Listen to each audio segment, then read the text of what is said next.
a Bíblia fala muito sobre o inferno.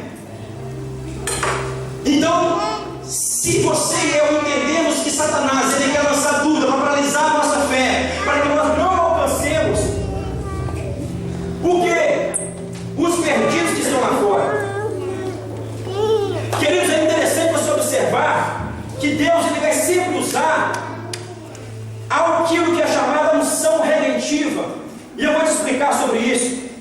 Nós estamos aqui tem muitos brasileiros. Você sabe muito bem que o Brasil tem uma unção profética sobre o Brasil, que repousa sobre o Brasil, que é a unção da adoração.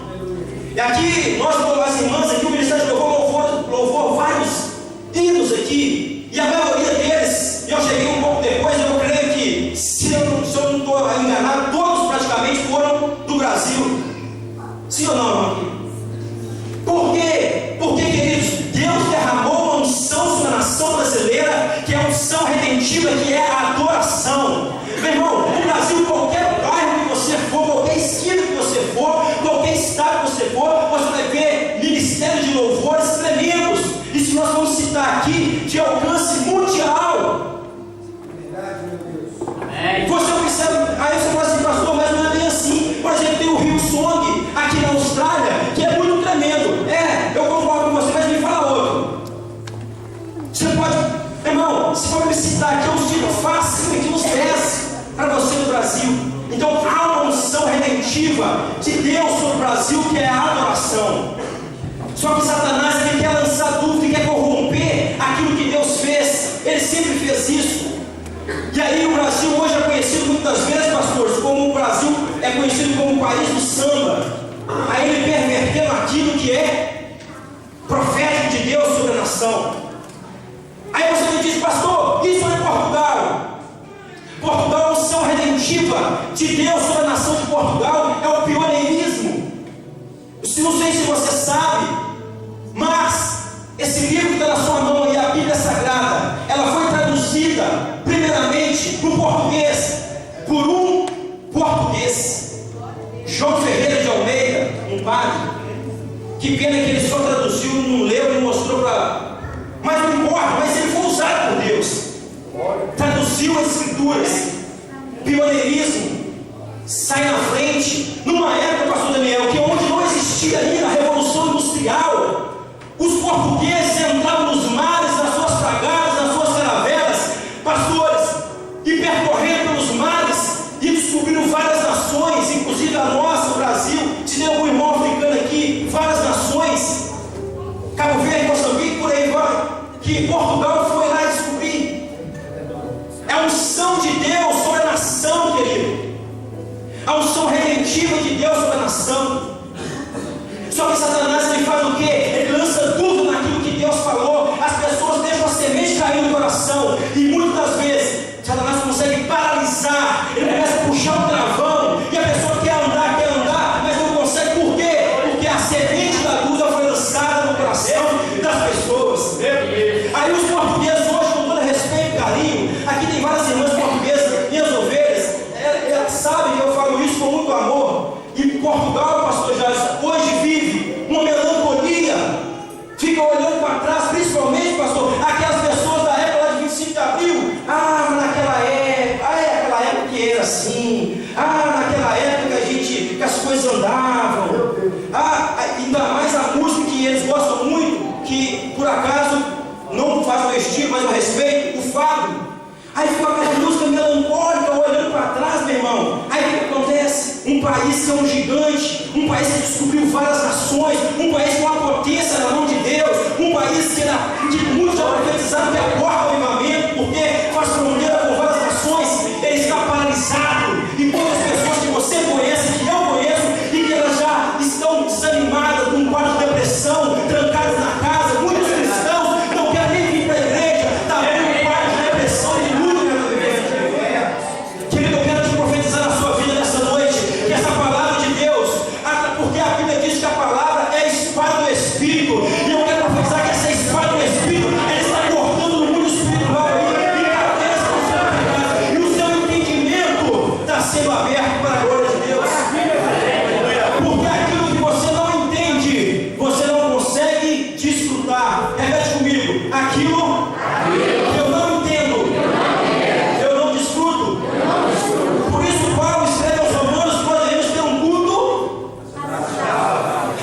racional, de raciocínio, de entender. Sabe, pastor Daniel, eu muitas vezes no meu início de caminhada, eu queria sempre ver, pastor, eu quero ver o som cair, sapatear e ministrar, aleluia, e eu sou pentecostal. Meu irmão, de Gênesis a Apocalipse, você vai ver que Deus é um Deus de fogo. Eu amo isso. Creio em profecias, sinais, maravilhas, visão, anjo, eu creio. Só que tem uma coisa, querido, eu já vi muitas pessoas assim, acaba o culto, e aí, irmão, vai para o culto, foi uma bênção, e aí? Ih, foi fogo demais. E qual é a palavra? A palavra é desse jeito. Meu irmão, se você sair daqui sem dar um glória nessa mensagem, mas se você sair lá fora entendendo o que Deus está falando com você, para mim já valeu a pena e para o Espírito Santo muito mais. Amém? Você precisa entender a palavra de Deus. A palavra de Deus tem que cair numa terra fértil que é o seu coração. E quando eu vejo, por exemplo, o estado que eu sou do Brasil, Minas Gerais, meu irmão, Minas Gerais, só o tamanho de Minas Gerais geograficamente cabe 6 Portugal lá dentro. 6, olha o tamanho do estado, e apenas um estado, ainda tem mais quantos aí? Mais 20 tantos lá.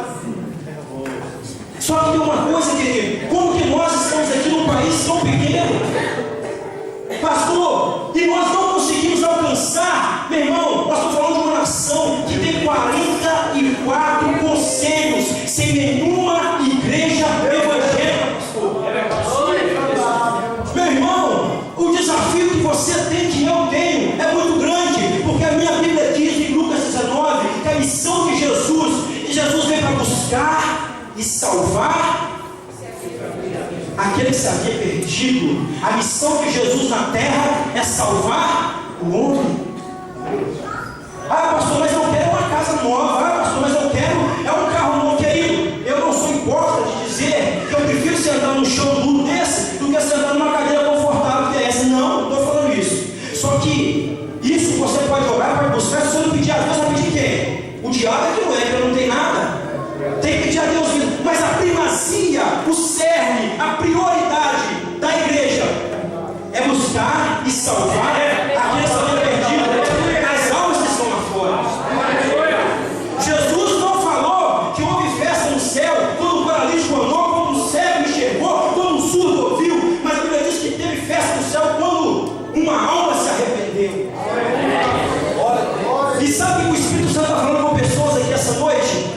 Você muitas vezes não está vendo a resposta de Deus nas suas orações, porque você está buscando e pedindo coisas simplesmente para agradar o seu próprio ego. Meu Deus! Porque o próprio Jesus disse: nós vamos buscar em primeiro o reino do céu e a sua justiça, e as demais coisas vão ser. A igreja muitas vezes está invertendo os papéis. Por quê? Porque o inimigo de Deus, Satanás, tem conseguido lançar dúvida. Eu não sei se os irmãos perceberam, porque é um vídeo em inglês e a legenda passou um pouco rápido, mas esse vídeo que ministrou aqui, passando ali daquelas caveiras, se você entender ali, você observa que estava um louvor falando o seguinte: você é um milagre, eu sou um milagre. Querido, o maior milagre não é o que você vai receber, o maior milagre é você. O maior milagre é você estar aqui, querido. Irmão, eu vim lá das Ferreiras para cá, quantos bares, quantos cafés eu passei, quantas pessoas agora, jovem, estão agora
Abra comigo Lucas 4, e é o último texto, eu estou caminhando no fim.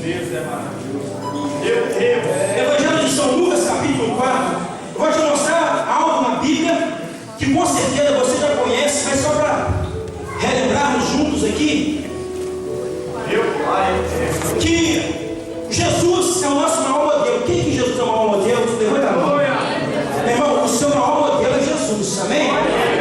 Olhando firmemente para o autor e consumador da fé, Jesus Cristo. Pastor Jonas, é interessante que às vezes a pessoa fala assim: mas o diabo não passa nem perto de mim, eu estou cheio da unção e estou aqui jejuando, orando. Meu irmão, vou te mostrar aqui na Bíblia. Abre aí Lucas 4. Vamos lá. Lucas 4, versículo 1. E Jesus, vazio do Espírito Santo. Não está igual na Bíblia. Então, e Jesus, cheio do Espírito Santo, voltou do Jordão e foi levado pelo Espírito ao deserto. E 40 dias foi tentado pelo diabo, e naqueles dias não comeu coisa alguma, e terminados eles teve fome. Olha para mim aqui. Aqui está falando de Jesus, irmão. A Bíblia diz que Jesus, ele foi conduzido pelo Espírito. Espírito com letra maiúscula. Foi o próprio Espírito de Deus que levou ele para o deserto. Amém? A Bíblia diz que ele estava voltando, sabe aonde? Do Jordão. O que Jesus foi fazer no Jordão? Foi ser batizado por João Batista. Olha aí, deixa perto da Bíblia, capítulo 3, versículo 21. O que diz? E aconteceu que, capítulo 3, versículo 21. E aconteceu que, como todo o povo se batizava, sendo batizado também Jesus, orando ele, o céu se abriu. Só um parênteses aqui, ó. Você quer ver o céu se abrir? O segredo é a oração. Aleluia! O céu se abriu e o Espírito Santo desceu sobre ele em forma corpórea, como uma pomba. E ouviu-se uma voz do céu que dizia: Tu és meu filho amado, em ti me tenho comprazido. Ou seja, em ti tenho prazer. Constrói comigo aqui na sua mente inteligente. Lucas 4 diz que Jesus foi conduzido pelo Espírito ao deserto. E como que Jesus foi conduzido pelo Espírito ao deserto? Jesus, ele foi cheio do Espírito Santo. Jesus tinha acabado de ser batizado. Jesus estava ali jejuando 40 dias. Quantos aqui já jejuaram pelo menos 20 dias? Quantos? 20 dias? Direto, minha irmã. Vem cá orar por mim, minha filha, pelo amor de Deus. 20 dias direto? Glória a Deus, meu irmão. Dia e noite sem comer. Por favor, não é jejum que a gente faz até meio-dia lá só de. Não, jejum. Jesus fez 40 dias. Eu falo, irmão, a gente não faz mentira ao diabo. Pastor, um dia que eu fazer 5 dias com a minha esposa lá no Brasil, no mato, nós não levamos nada, irmão, porque nós queríamos fazer um trabalho de uma semana. Irmão, deu 4 dias, pastor. Eu estava bambeando, as vistas escurecendo. Eu saí igual índio lá procurando fruta no meio do mato, irmão, para comer, porque, querido, você quer conhecer uma pessoa, meu irmão? Deixa ela com fome. É terrível. É terrível. E Jesus, como é que ele foi? Cheio do Espírito Santo, tinha acabado de ser batizado, 40 dias de jejum. E a Bíblia diz aí no versículo 3, Lucas 4, 3: E disse-lhe o diabo: Se tu és o Filho de Deus, dize a essa pedra que se transforme em pão. Observe que a estratégia dele foi a mesma que com Adão e Eva, a dúvida. Em Lucas 3, nós acabamos de ler que o Espírito de Deus desceu conforme a corpórea de pomba, afirmando: Este é o meu filho amado em quem tenho prazer. Como é que um capítulo depois, Satanás fala: Mas se você olha a dúvida, para quê, meu irmão? Para paralisar a obra. Mas Jesus já soltou nele: Nem só de pão viverá o homem, mas toda a palavra que sai da boca de Deus. Querido, nós estamos aqui porque Jesus foi perseverante e não negociou e não deu lugar para a dúvida. E a dúvida muitas vezes ela vem com uma cara bonitinha,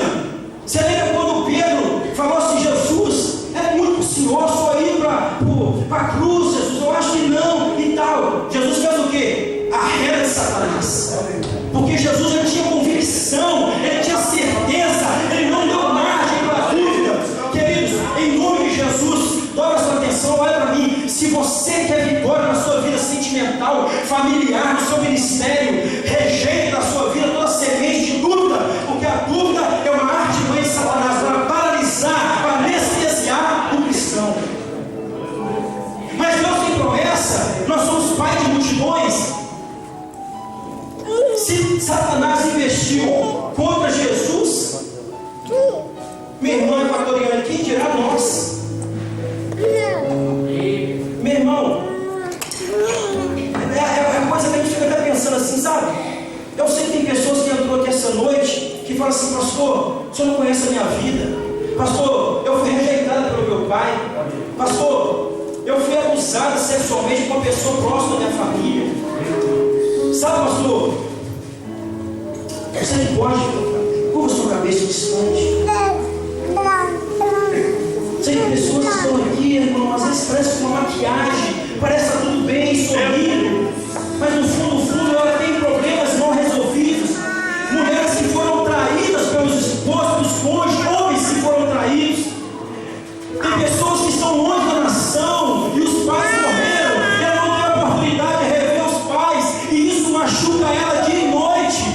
E Satanás começa a atormentar a mente, lançando: você foi um mau filho, uma má filha, você salvou essa situação, e pessoas estão aprisionadas aqui com culpas na mente.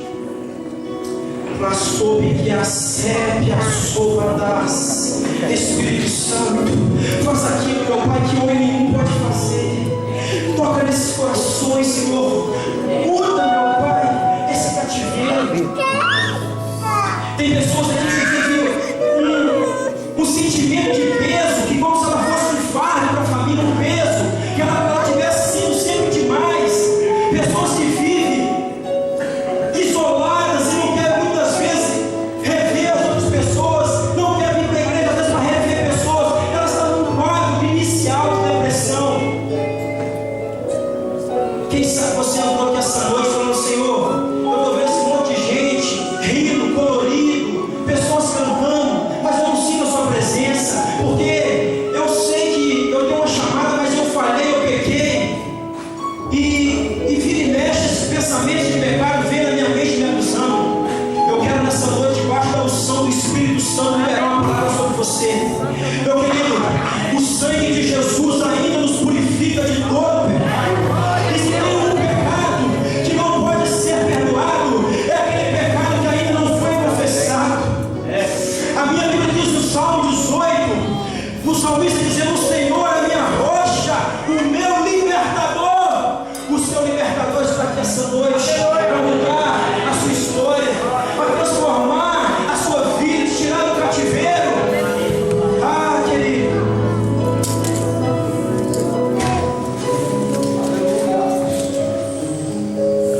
eu quero ler aqui um texto, não precisa de abrir, está em 1 Pedro 2. Recebe essa palavra, irmão. 1 Pedro 2, 24. Olha aqui que o apóstolo Pedro diz. 1 Pedro 2, 24 diz: levando ele mesmo em seu corpo os nossos pecados sobre o madeiro, sobre a cruz, para que os mortos para os pecados pudéssemos viver para a justiça, e pelas suas pisaduras fomos sarados. Sabe quem escreveu isso, querido? Aquele mesmo Pedro de Lucas, que ele tinha falado assim na ceia, falou que ele não trairia Jesus de forma alguma. Mas você conhece o que aconteceu? Está lá em Lucas 22 a passagem, e ele falava que realmente ele estaria com Jesus o tempo todo. E a minha Bíblia diz que Jesus falou que ele ia, antes do galo cantar, ele ia negar ele. E o que aconteceu? A Bíblia diz, lá em Lucas 22, essa merece você abrir, Lucas 22, 54. Lucas 22, 54. Eu prometo, meus amados, que é o último texto que você abre. Lucas 22, 54.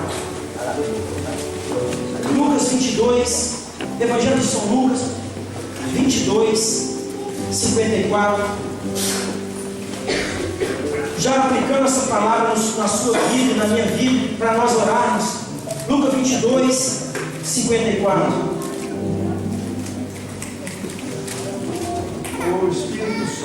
Diz assim a palavra do Senhor. Então, prendendo-o, levaram e o meteram em casa do sumo sacerdote. E Pedro seguia de longe. E havendo-se acendido fogo no meio do pátio, estando todos sentados, assentou-se Pedro entre eles. E como a serva criada, vendo-o estar assentado ao fogo, pusesse os olhos nele, disse: este também estava com ele. Porém ele negou, dizendo: mulher, não o conheço. E um pouco depois, vendo outro, disse: tu és também deles. Mas Pedro disse: homem, não sou. Versículo 59. E passada quase uma hora, um outro afirmava, dizendo: também este verdadeiramente estava com ele, pois também é Galileu. Versículo 60. E Pedro disse: homem, não sei o que dizes. E logo, estando ele ainda a falar, cantou o galo. E virando-se o Senhor, olhou para Pedro. E Pedro lembrou-se da palavra do Senhor, como lhe havia dito: antes que o galo cante, hoje me negarás 3 vezes. A chave desse versículo da vitória para a sua vida e para a minha vida. Versículo 62. E saindo Pedro para fora, chorou amargamente. Sabe, pastores, o que está faltando hoje para que nós possamos mudar a nação de Portugal é essa palavra aqui: chorar amargamente. Isso fala de arrependimento. Quantas vezes, meu irmão, você vem para a igreja e o pastor está ministrando uma palavra a respeito sobre pecados, sobre arrependimento, e às vezes nós não temos endurecendo o coração, mas o evangelho, em tudo você quer falar sobre arrependimento. João Batista, ele pregou muito. A única mensagem que o pastor de João Batista foi sobre arrependimento.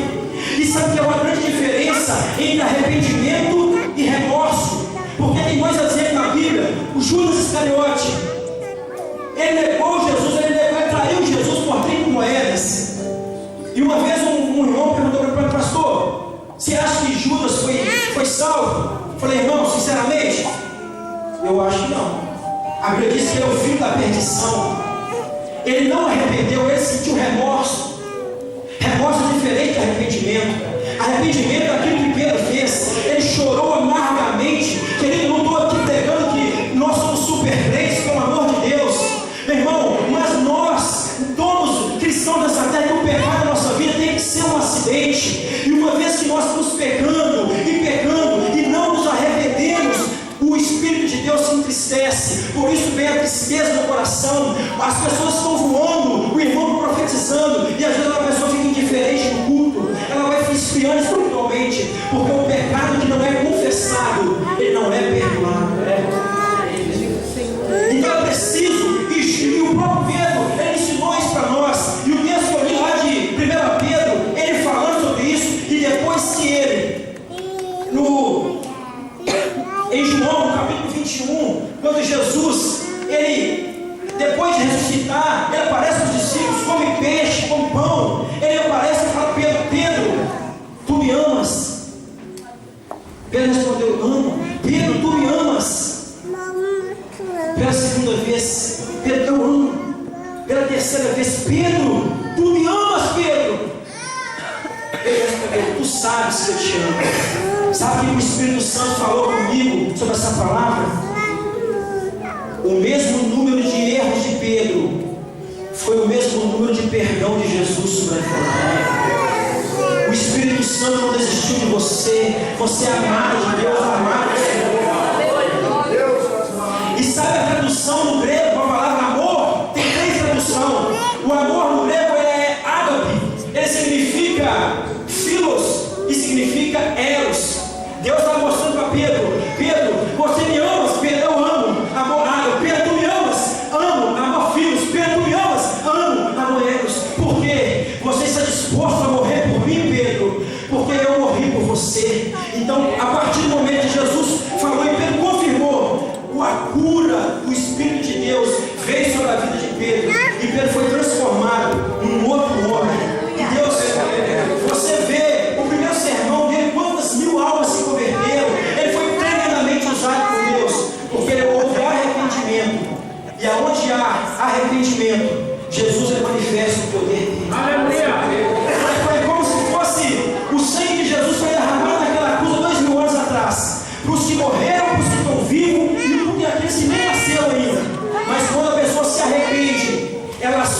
derrama o sangue de Jesus sobre a vida dela.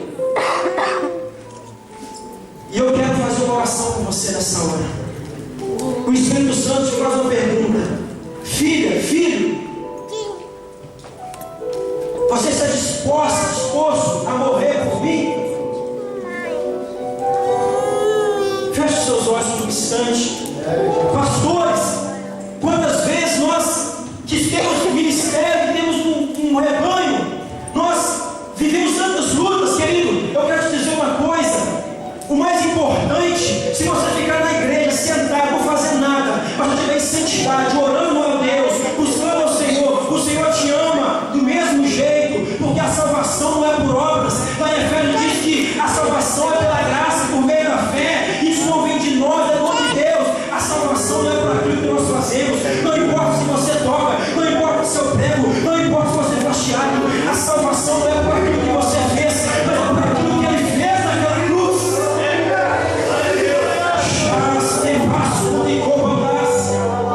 Nós vamos adorar a Deus com o hino agora. E o mesmo Deus que ressuscitou Pedro naquela situação, Ele vai ressuscitar a sua vida nessa hora. Eu quero profetizar sobre a sua vida que se você morrer para Cristo, meu irmão, para esse mundo, o poder da ressurreição vai te fazer frutificar o reino dele. Queridos, só uma pessoa que já morreu para esse mundo, para esses prazeres, para as situações, meu irmão. Porque quem de nós não somos traídos diariamente, pastores? No ministério, pessoas que você investe, só cuida dela, que o Senhor dá a vida, que o Senhor levanta na madrugada, que você jejum, que você acontece, quando vê, se assusta, cravada nas costas. Queridos, todos nós, todos os dias podemos passar por isso, mas Jesus está perguntando para você e para mim: você está disposto a morrer por mim?